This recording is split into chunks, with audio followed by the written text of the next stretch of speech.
Children ఇప్పుడు మూడో యాక్టివిటీని మనం చూద్దాం, పెర్ఫామ్ చేద్దాం. ఒక గిన్నె తీసుకున్నాం. సో ఇక్కడ ఒక 5 రూపీస్ కాయిన్ని గిన్నె బాటంలో ప్లేస్ చేస్తున్నాను. చూడండి, 5 రూపీస్ కాయిన్ ఇది. సో చూడండి, ఈ గిన్నె మధ్య భాగంలో ప్లేస్ చేస్తున్నాను. దీంట్లో ఇప్పుడు వాటర్ ఏం లేవు. చూడండి, కరెక్ట్గా మధ్య భాగంలో ప్లేస్ చేశాను. చూడండి, ఓకే. సో ఇప్పుడు మీకు 5 రూపీస్ కాయిన్ కనపడుతుంది కదా, 5 రూపీస్ కాయిన్ కనపడుతుంది కదా. చూడండి, ఇప్పుడు నేను ఫోన్ని మూవ్ చేస్తున్నాను. అది కనపడకుండా ఉండేంత వరకు దాన్ని జరపండి. ఇప్పుడు కనపడట్లేదు కదా, 5 రూపీస్ కాయిన్ మీకు కనపడట్లేదు కదా. సరే, ఇప్పుడు ఏం చేద్దామంటే ఈ గిన్నెలోకి వాటర్ని పోద్దాము. చూడండి, ఈ వాటర్ పోసేటప్పుడు అది డిస్టర్బ్ అవ్వకుండా, 5 రూపీస్ కాయిన్ డిస్టర్బ్ అవ్వకుండా వాటర్ని పోయాలి. అబ్జర్వ్ చేయండి ఏం జరుగుతుందో. కొద్దిగా 5 రూపీస్ కాయిన్ కనపడటం మనకి స్టార్ట్ అవుతుంది.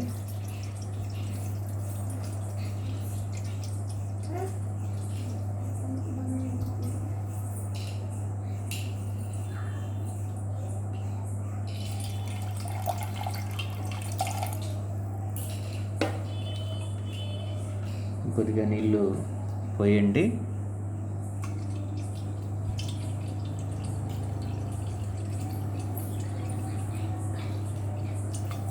గుర్తుపెట్టుకోండి, నీళ్లు పోసేటప్పుడు కాయిన్ అనేది దాని ప్లేస్ నుండి జరగకుండా చూసుకోవాలి. స్లోగా వాటర్ని యాడ్ చేయాలి.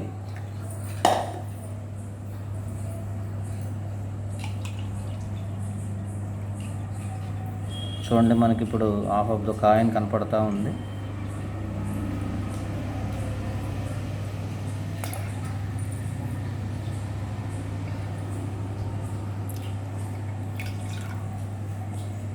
ఇప్పుడు చూడండి,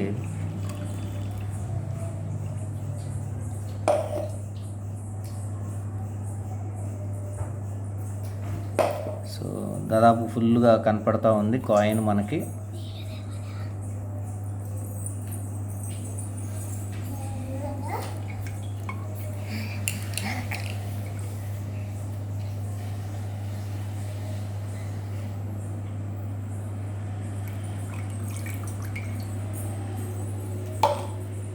సో మనకి చూడండి, కాయిన్ అనేది దాదాపుగా ఫుల్గా కనపడుతుంది. ఇంకొద్దిగా యాడ్ చేద్దాం నీళ్ళని.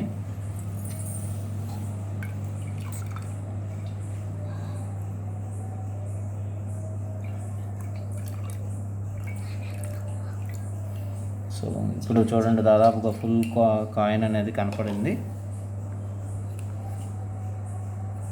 ఈ 3 ఎక్స్పెరిమెంట్స్లో మనకి చేంజెస్ అనేవి కనపడ్డాయి కదా.